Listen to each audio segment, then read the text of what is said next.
મિત્રો, વિડીયોમાં આવતા નામ, પાત્ર અને ઘટના ફક્ત કાલ્પનિક છે. તેનો કોઈ પણ વ્યક્તિ, જાતિ કે ધર્મ સાથે સંબંધ નથી. આ વિડીયો મનોરંજન માટે બનાવવામાં આવેલો છે. તો ચાલો વિડીયોની શરૂઆત કરીએ. પૂરેપૂરી જોજો, ખૂબ મજા આવશે. આજ આખો દિવસ દુકાન પર દીપ્તિનું મન લાગ્યું નહીં. આખો દિવસ મનમાં ઉથલ-પાથલ મચી રહી હતી. કારણ કે સવારે ઘરેથી જ્યારે તે નીકળી તે વખતે જ માજી એટલે કે દીપ્તિના સાસુએ ધીમા અવાજમાં તેને કહી દીધું હતું કે, દીકરા, સાંજે જલ્દી ઘરે આવી જજે. અને તેમના જલ્દી આવજેનો અર્થ તે ભલી ભાંતિ સમજી રહી હતી. એટલે આખો દિવસ તે છાનીમાની રહી. બાજુમાં બેઠેલી તેની સહેલી બેલાઈએ પણ તેને 2-3 વાર પૂછ્યું કે શું વાત છે દીપ્તિ, આજે તું ઉદાસ કેમ લાગી રહી છે? ત્યારે દીપ્તિએ માત્ર સ્મિત કર્યું. હવે સાંજના 5 વાગ્યા હતા. ત્યારે દીપ્તિએ બેલા અને પોતાની સહેલી પ્રજ્ઞાને દુકાનની જવાબદારી સોંપી અને તે ઘરે જવા નીકળી ગઈ. ઘરે પહોંચતા જ અંકુર દોડતો દોડતો આવી તેના પગ સાથે ચોંટી ગયો. માજીએ તેને ચા આપી અને તૈયાર થવાનું કહ્યું. ચા પીને દીપ્તિએ હાથ મોં ધોઈને કપડાં બદલ્યા અને તૈયાર થઈ ગઈ. માજીએ જબરદસ્તી તેના ગળામાં ચેન પહેરાવી અને માથે બિંદી લગાવી દીધી. નક્કી કરેલા સમયે વિનય અને તેના માતા પિતા દીપ્તિને જોવા આવી ગયા. દીપ્તિ તો તેને ફોટામાં જ જોઈને પસંદ પડી ગઈ હતી. આજે તો વાત લગભગ પાકી કરવા અને લગ્નનું મુહૂર્ત કાઢવા આવ્યા હતા. વિનયની માતાએ શગુન આપી દીપ્તિને એક રીતે તેમની વહુ બનાવી લીધી. દીપ્તિની આંખોમાં પાણી આવી ગયું. એક સમય એવો પણ આવ્યો હતો જ્યારે માજીએ શગુન આપી દીપક માટે તેનો સ્વીકાર કર્યો હતો. ત્યારે તેના મનમાં કેટલી ઉમંગો હતી. નવા જીવનમાં પ્રવેશવાની ખુશી, નવા પરિવાર સાથે જોડાવાનો આનંદ.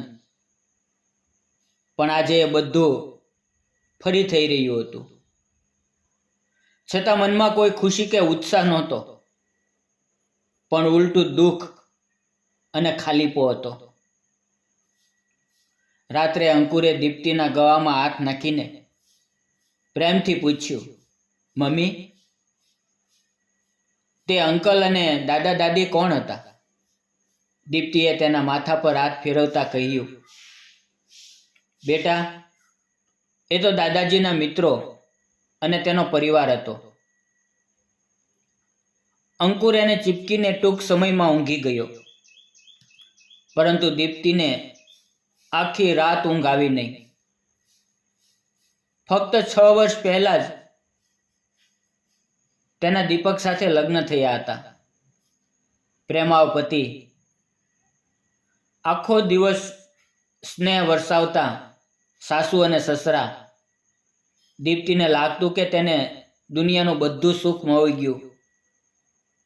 બાળપણમાં જ તેના માતા પિતાનું અવસાન થઈ ગયું હતું. તે મામા મામી પાસે મોટી થઈ હતી. તેમણે તેને ખૂબ જ સાચવી હતી. છતાં દીપ્તિનું મન કોઈને મમ્મી પપ્પા કહી બોલાવવા માટે તરસતું હતું. લગ્ન પછી દીપકના માતા પિતાએ તેને ભરપૂર પ્રેમ આપ્યો. દીપક તેનો એકનો એક દીકરો હતો. પણ દીપ્તિના રૂપે તેમને દીકરી પણ મળી ગઈ. 1 વર્ષની અંદર જ અંકુરનો જન્મ થયો. દીપક અને દીપ્તિના પ્રેમનું અંકુર દીપક દીકરી ઈચ્છતો હતો, છતાં દીકરાના જન્મ પર ખુશ થયો. તેણે જ પ્રેમથી તેનું નામ અંકુર રાખ્યું. નવા પરિવારનો પ્રેમ અને અંકુરના લાડમાં દીપ્તિએ પોતાના બાળપણનો અભાવ અને માતા પિતાના અકાળે અવસાનનો ઘા ભૂલાવી દીધો હતો. જીવનથી હવે તેને કોઈ ફરિયાદ નહોતી. પણ આ સુખના દિવસો ઝાઝા ન ટક્યા. એક નાનો એવો તાવ આવ્યો અને દવાની પ્રતિક્રિયામાં દીપકની હાલત એવી બગડી કે ફક્ત 3 જ દિવસમાં તે દુનિયા છોડીને ચાલ્યો ગયો.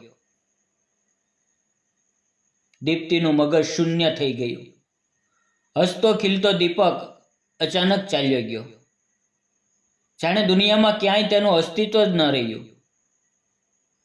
દીપ્તિની દુનિયા ફરી ઉજ્જડ થઈ ગઈ. નાનો અંકુર તો ફક્ત 2.5 વર્ષનો હતો. તેના માથા પરથી પિતાનો છાંયો ઉઠી ગયો. દીપકના માતા પિતાએ પોતાના દિલ પર પથ્થર રાખીને આ દુઃખ સહન કર્યું અને અંકુર અને દીપ્તિને સંભાળવા માંડ્યા. મહિનાઓ બાદ દીપ્તિ અંકુરની સંભાળમાં સમય પસાર કરતી. તેની ઘરની બાજુમાં નાનું બજાર હતું, જ્યાં ઉપરના માળે મહિલાઓ માટેનું માર્કેટ હતી. તેની સાસુએ દીપ્તિને પણ ત્યાં એક દુકાન અપાવી. રોજ સવારમાં અંકુરને સ્કૂલે મૂકી દીપ્તિ દુકાને જતી અને આખો દિવસ ગ્રાહકો અને સખીઓની વાતોમાં દિવસ પસાર થતો. બેલા અને પ્રજ્ઞા સાથે એની સારી મિત્રતા થઈ ગઈ હતી.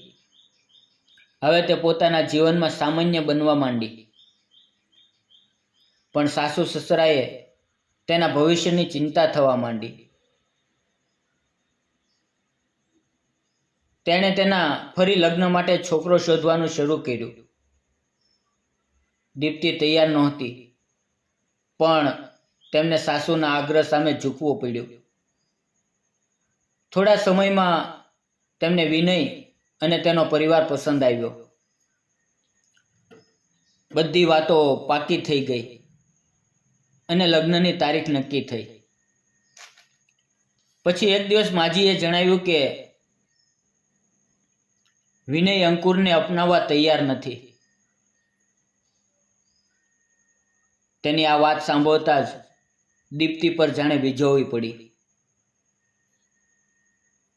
પહેલેથી જ અંકુર પિતાનો પ્રેમ નસીબે છીનવી લીધો હતો. હવે માતા પણ છીનવાશે. દીપ્તિએ સ્પષ્ટ કહી દીધું, હું આ લગ્ન નહીં કરું. હું અંકુરથી અલગ નથી રહી શકતી. માજીએ તેને સમજાવી કે એક દિવસ વિનય અંકુરને અપનાવી લેશે. દીપ્તિ અંતે તેનું માન રાખીને માની ગઈ. 15 દિવસ પછી એક સરળ વિધિમાં દીપ્તિ અને વિનયના લગ્ન થઈ ગયા. થોડા દિવસ તેઓ સાથે રહ્યા, પછી પાછા દિલ્હી પોતાના ઘરે જતા રહ્યા. વિનય સમજદાર, પ્રેમાળ અને ધ્યાન રાખનાર જીવનસાથી સાબિત થયો. પરંતુ દીપ્તિના મનમાં હંમેશા ખટકતું કે કાશ વિનય અંકુરને પણ પોતાના દીકરા તરીકે સ્વીકારી લે. દીપ્તિ જ્યારે દુકાને જતી ત્યારે બપોરે અંકુર સાથે થોડો સમય વિતાવતી. પણ સાંજે વિદાય લેતી વખતે અંકુરનું રડતું મુખ જોઈને તેનું કલેજું તૂટી જતું. કેટલાય મહિના પછી દીપ્તિને ખબર પડી કે તે ફરી માતા બનવાની છે. વિનય ખૂબ ખુશ થયો અને તેનું ખાસ ધ્યાન રાખવા માંડ્યો. અંતે દીપ્તિએ એક નાનકડા દીકરાને જન્મ આપ્યો. સાસુ સસરા થોડા મહિના તેની સાથે રહી ગયા. નાના છોકરાની સંભાળ લેતા લેતા દીપ્તિને અંકુરને ખૂબ યાદ કરતો. અંતે એણે વિનયને પૂછ્યું કે હું થોડા દિવસ માતાના ઘરે જઈ આવું. તેના પતિ વિનયે મંજૂરી આપી. દીપ્તિ તેના ઘરે ગઈ. દીપ્તિ દિવસનો મોટો ભાગ અંકુર સાથે વિતાવતી. મહિનાઓ પછી અંકુર રાતે તેની બાજુમાં ઊંઘ્યો. દીપ્તિની મમતા તૃપ્ત થઈ ગઈ. હવે દીપ્તિના વિના વિનયને ઘરમાં સન્નાટો લાગવા માંડ્યો. એને ખ્યાલ આવ્યો કે જો એને ફક્ત 5 દિવસ પોતાના દીકરાથી દૂર રહીને એટલો ખાલીપો લાગે છે તો દીપ્તિ તો આખું વરસ અંકુરથી કેવી રીતે દૂર રહી છે. એની આંખોમાં આંસુ આવી ગયા. બીજા જ દિવસે એ દીપ્તિના ઘરે આવી ગયો. અંકુરને ખોરાક ખવડાવતી દીપ્તિના ચહેરા પર માતૃત્વની ઝગમગાટ જોઈને વિનયને ખ્યાલ આવ્યો કે એણે કેટલી મોટી ભૂલ કરી છે. એણે કહ્યું,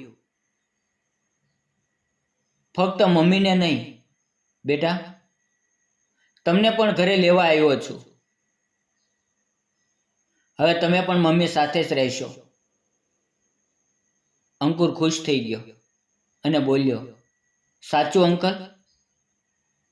વિનયે કહ્યું, અંકલ નહીં બેટા, પપ્પા બોલો બેટા. હું તમારા પપ્પા છું. દીપ્તિ આશ્ચર્યથી વિનયને જોતી રહી. વિનયે કહ્યું, મને માફ કર દીપ્તિ, હું ખૂબ સ્વાર્થી હતો. આજે મને સમજાયું કે મેં એક માને તેના સંતાનથી અલગ રાખવાનો કેટલો મોટો ગુનો કર્યો. મિત્રો, વાર્તા પસંદ આવી હોય તો વિડીયોને લાઈક, ચેનલને સબસ્ક્રાઈબ અને એક નાની એવી કોમેન્ટ જરૂર જણાવજો, જેથી અમને તમારા વિચારો જાણવા મળે. ફરી મળશું આવતીકાલે એક આવા જ નવા વિડીયોની અંદર. ત્યાં સુધી આવજો અને વિડીયો પૂરો જોવા બદલ આપ સૌ મિત્રોનો દિલથી ખૂબ ખૂબ ધન્યવાદ મિત્રો.